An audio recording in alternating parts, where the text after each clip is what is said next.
After leaving Portland, we now make our way over to Port Fairy and Warrnambool. We have a look around Port Fairy, and as well as that we go out to the lighthouse.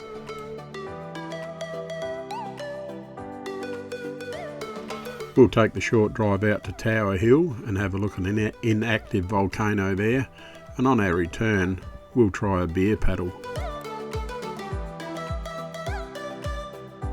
On our last night at the Port Fairy Caravan Park, we watched this very colourful sunset. From Port Fairy we move on to Warrnambool and we visit the Fletcher Jones Garden here, and then we go to the Flagstaff Ure Maritime Village and have a look there. While in Warrnambool we take the short drive out and have a look at Hopkins Falls, and then on our return we check out the foreshore at Warrnambool. There's so much to see in these locations, and the Botanical Gardens here at Warrnambool is no exception to that.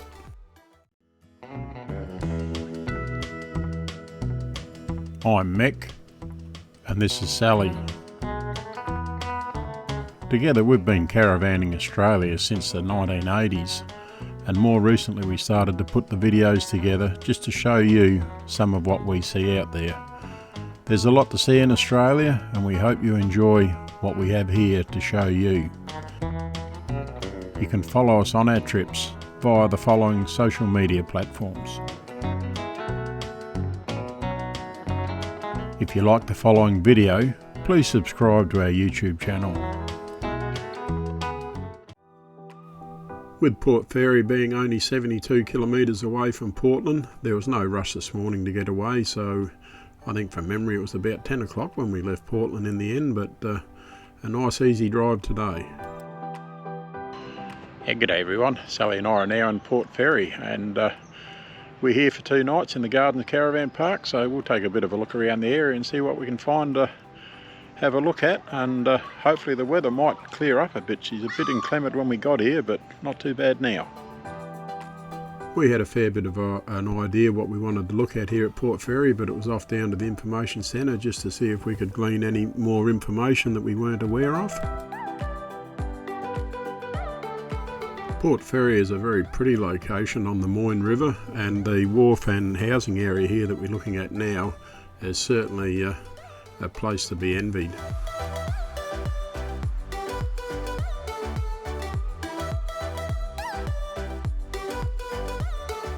Today is Tuesday, and that's Tuesday following the long weekend that we've just had here in Australia, and we weren't unaware at the time before getting here, but we have been told since we arrived at Port Fairy that there was a function on in the town of Port Fairy during that long weekend, and there was something like an estimated 25,000 people attended the function that was being held, so certainly a big crowd for such a little town to cater for. As we walked around the wharf area here, you wouldn't even know there was such a function on with so many people being in the town, because bear in mind the population of Port Fairy that I'm reading here at the moment in 2021 was 3,742. So for it to expand to 25,000, it's incredible that you wouldn't even know that such an event was on. But because the event was held here, most of the business, if not all the businesses along the wharf area, weren't open whilst we were here, which was a bit of a shame really. And we were only here for 2 days, so we left on the Thursday morning, and I think that's when most of the businesses were actually going to reopen.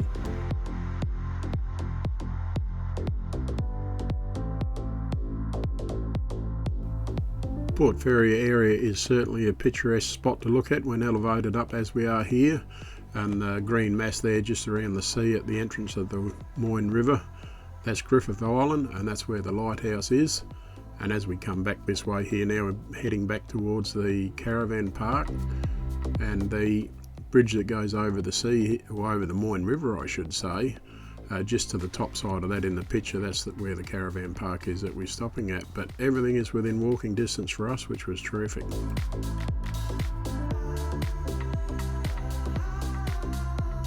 We took a walk along Battery Hill, and it was in 1867, that these cannons first arrived, and they were placed here strategically along the coast between Port Fairy and Warrnambool, and They were there because of the raging wars that were happening in Europe, and Australia was a concern that perhaps the southern coast here was under threat, or may become under threat, so the cannons were placed here to protect the country.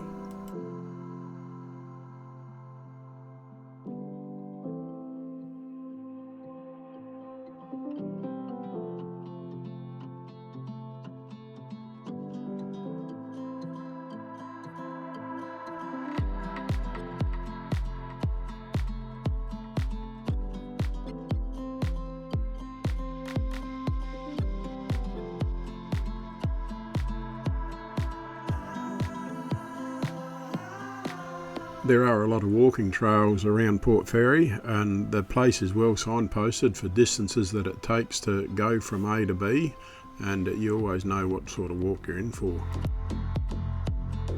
Away from the cannons themselves is the powder magazine, where they used to store all the ammunition.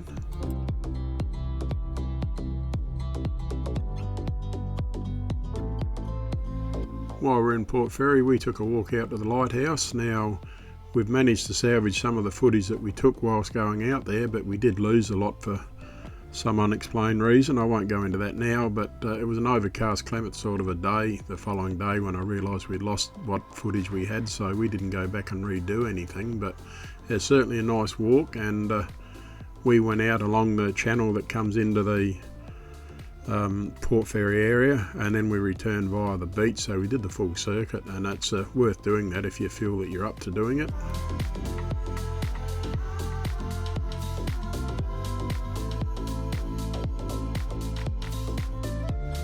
Certainly was a picturesque walk, and as we look back at the lighthouse here as we return via the beach walk, or I'm going to call it the beach walk, you can see a lot of volcanic rock, and it is volcanic rock because we are in a volcanic location, or extinct volcanics.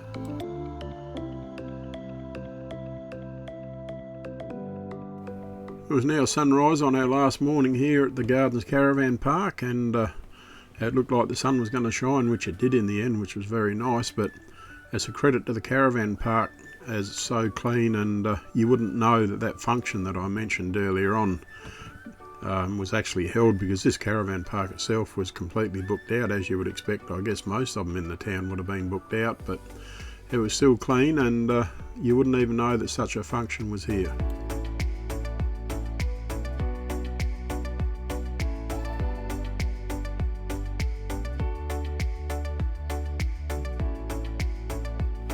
The caravan park itself is a very big caravan park, and I think it's classed as having two sections. One is the main area of the caravan park that we were in, and then there was another one where it sort of goes around the main oval, or I don't know whether that's the main town oval or not, but it's a football oval, and there's a lot of parks and so on situated out the other side of that, which you'll see later on as I fly the drone over the caravan park.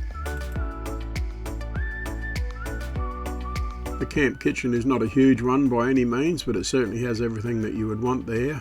And it's got the cooking area here, and then on the other end of the camp kitchen it's got the outside eating area with blinds and so on that you can pull down to shelter from the wind.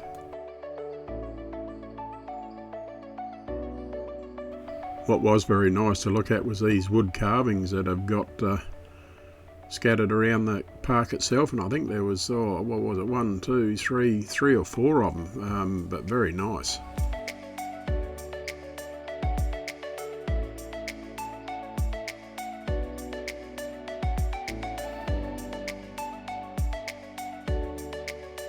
Now with a bird's eye view of the main caravan park itself, and that's a wharf area in the top of the picture with the ocean out to the left, and what a pretty location.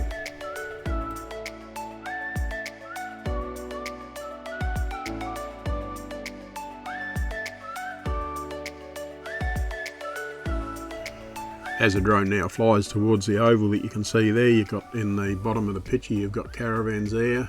And to the left of the oval you'll see more caravans, and that's known as what we believe is the showgrounds area, and it's all controlled by the same people in the Gardens Caravan Park. We took the 21 kilometre short drive from Port Fairy out to a location called Tower Hill. Now that's an inactive volcano, and It's roughly 3 kilometres wide and 80 metres high.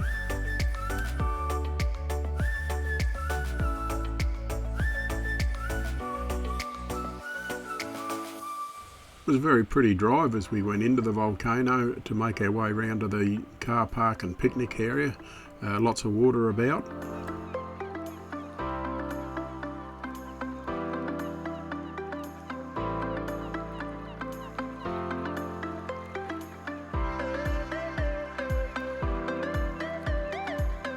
Catching the eye of every tourist that walked past was two koalas that's sleeping up in these gum trees. A little bit hard to capture on film, but they weren't concerned. They were up there sleeping and doing what koalas do.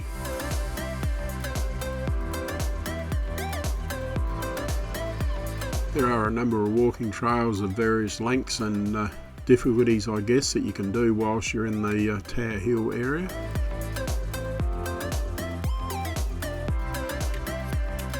We did this peak climb which takes you right up to the top of the volcano, and it's not for the faint-hearted, believe me. We met one guy on our way down. He was on his way up and we said, "How you going, mate?" And he said, "I don't know." He said, "I'm not used to this. This is just too hard." Once you do get to the top of the peak climb, there are some great views. Unfortunately though, there are some trees and bushes that restrict some of the views, but no, still very nice up there. It wasn't until we started coming back down these steps that we noticed these right-hand turn setups that they've got the steps turning. Now, if anyone knows why it's like this, just leave a comment down below, because we don't know whether it's to stop you from continuing your fall if you happen to lose your balance and start heading down out of control. There was certainly no shortage of wildlife and birds within the area. Old two emus, they were very friendly. You could go right up to them. They weren't worried with people walking past at all. With our walks all over, it was now time to jump back in the car and head to Koroit. Now, hopefully I pronounced that right, and it was there that I was going to try my first ever beer paddle.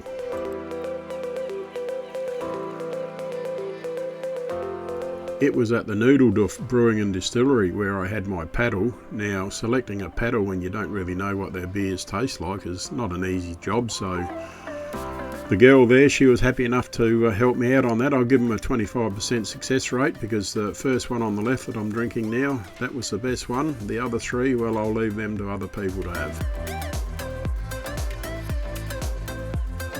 Our last night at Port Fairy certainly turned on this very colourful sunset. Just about everyone out in the caravan park had their cameras clicking away, and it was very colourful indeed.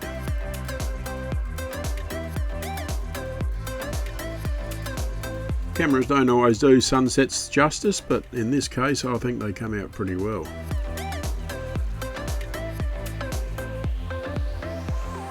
Our next move was on to Warrnambool. Now that was only 35 kilometres away, so only another short trip today with the van on the back.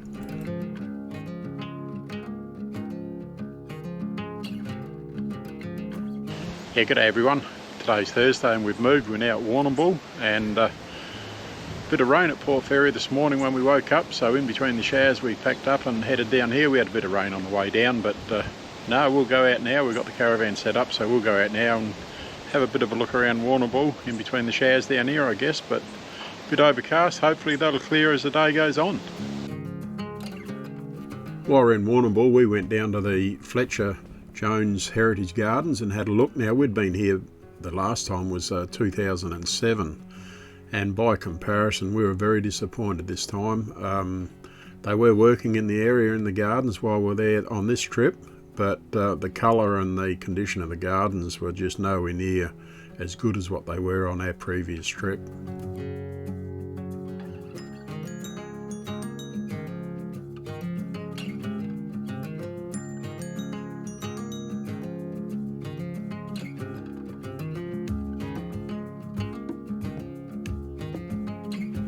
Please don't be put off by my comments about it not being as good as what it was when we were here previously. It's still worth a visit, but it's one of those things, I suppose, when you've seen it before and you see it now, you always do a bit of a comparison, but it's worth seeing, no doubt, and it may be better than what it is this trip next time we're down here on a future visit.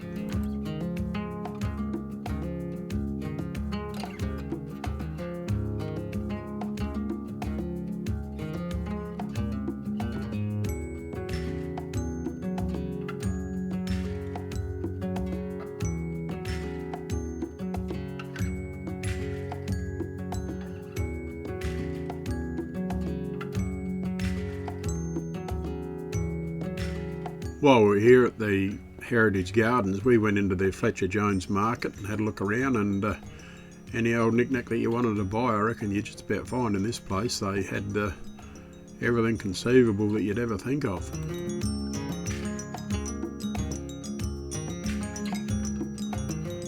No trip to Warrnambool would be complete without visiting the Flagstaff Hill Maritime Village. It's not the first time we've been here, and we were quite impressed with this location as we were on our first visit.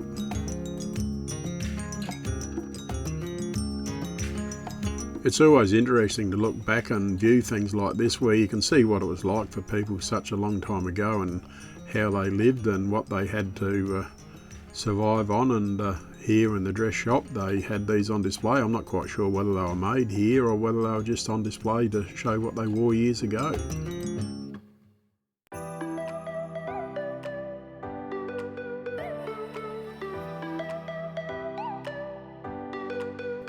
As we moved around the village, we stopped at the tea rooms. We couldn't let the opportunity go by without more scones, jam and cream. They were very nice.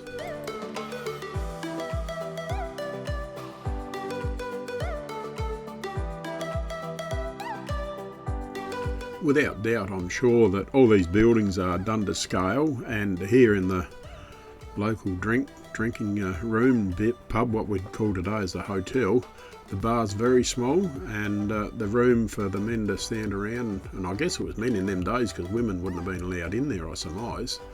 Not a lot of room for them, but I guess it takes a lot back in those days to build something, so building it too big would be a great effort.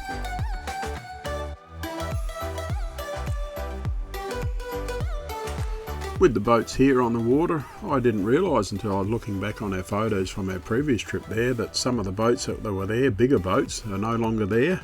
Certainly the pampas grass here, in comparison to Sally's height, they're certainly growing to a nice size, but I always get nice water reflections here. It's with the buildings in the background, very pretty.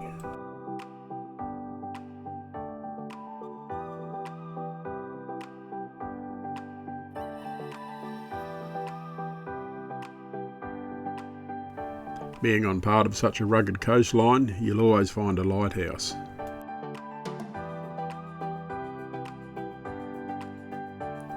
As seen at Port Fairy with the guns there, Warrnambool also has its guns, and they were there to protect the coastlines many years ago.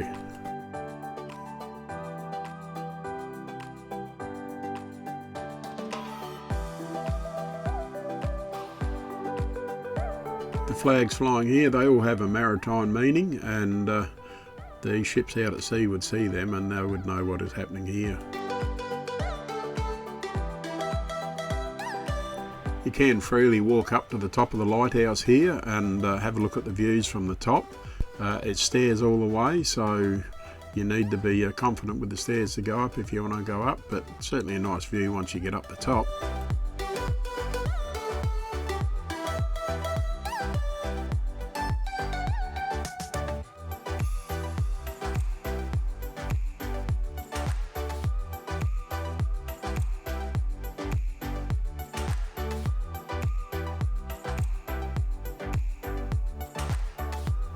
The lighthouse keeper's cottage, as seen here, housed 2 families in its time, and it got quite a comprehensive display inside just to illustrate the living conditions and what they had when they lived there.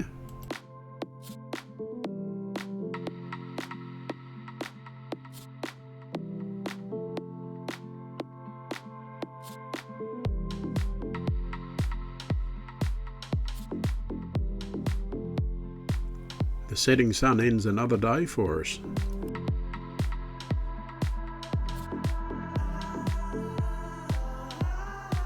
The following morning we took the 13-kilometre drive out to a location called Hopkins Falls. Now this was very pretty, something that we weren't aware of that was in the area, but once we got there and saw it, I thought, yeah, very nice.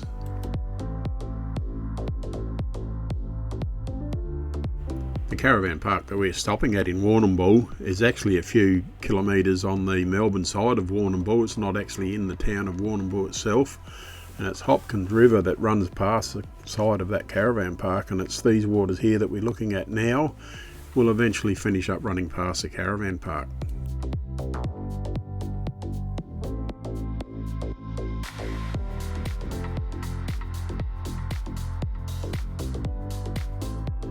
As the drone moves forward, it's moving in the direction of the water travel, and we go over the bridge there now, and it's only just the other side of that where the falls are created.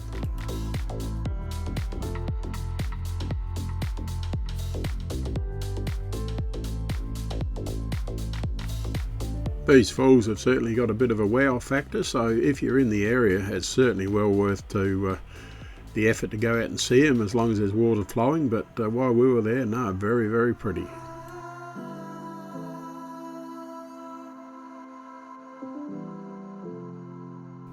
On our return back to the caravan park, we went back into Warrnambool and went down to the foreshore area to have a bit of a look around.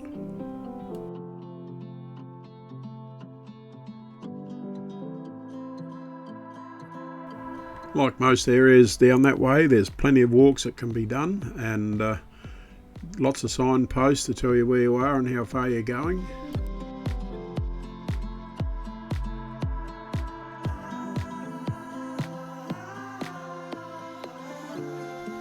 The small island that we're looking at now is called Middle Island, and that's the one where the penguins come in, and they use dogs to protect the penguins, and that's where the movie Oddball was made, for those people that have seen that movie.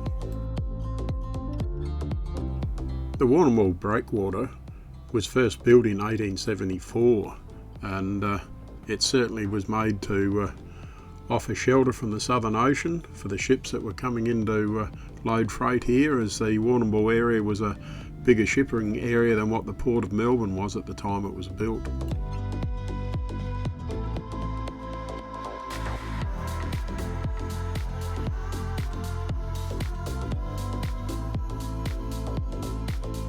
As seen here, Warrnambool has a very rugged coast.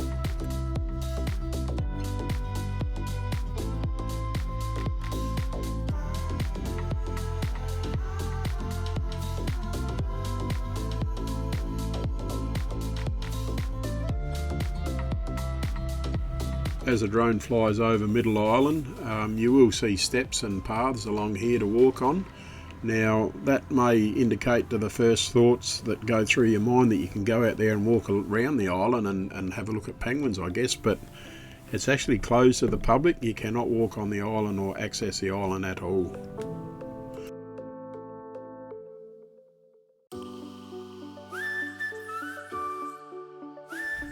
After leaving the foreshore area, we thought we'd take a walk along Lake Patobe, and it's well set out. It's got great waterways and very, very green lawns, picnic areas, everything that you want for a family day out. This fella was very pretty to look at, but I think I might have got a little bit too close to him, but I thought he was going to snap at me at one stage.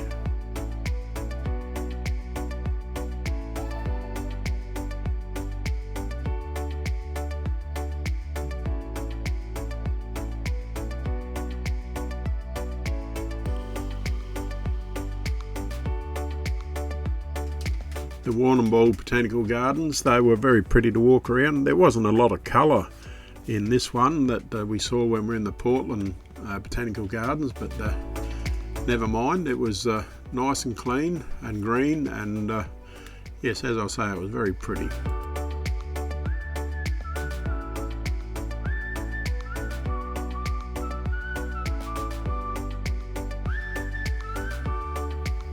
In the centre of the Botanic Garden was this water setup that they had here, and that was very nice with the ducks swimming in it, and the water reflection certainly nice on a nice sunny day.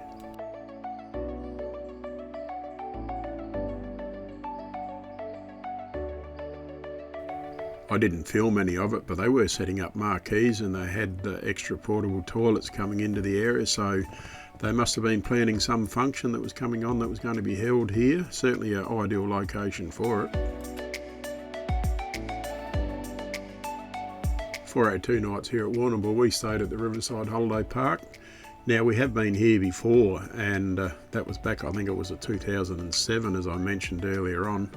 And we thought it was quite a lovely park then, so that's why we chose to come back. But in that time, it hasn't lost any of its attraction by any means, but it's certainly enlarged itself for what it was when we were here before.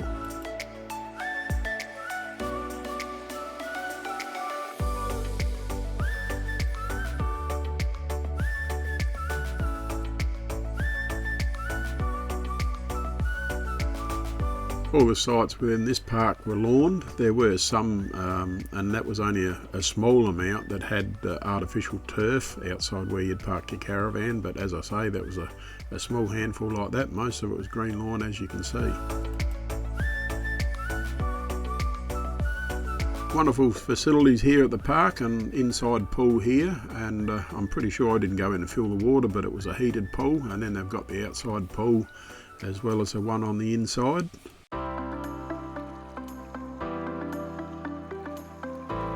There are a number of ensuite caravan sites within the park,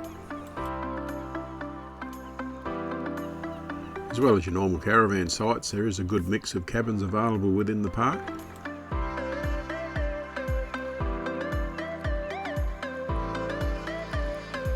When you look at the caravan park from the air and see what's around the area, to me it looks like such a well laid out caravan park, and it's got the river there alongside it, so it's very nice.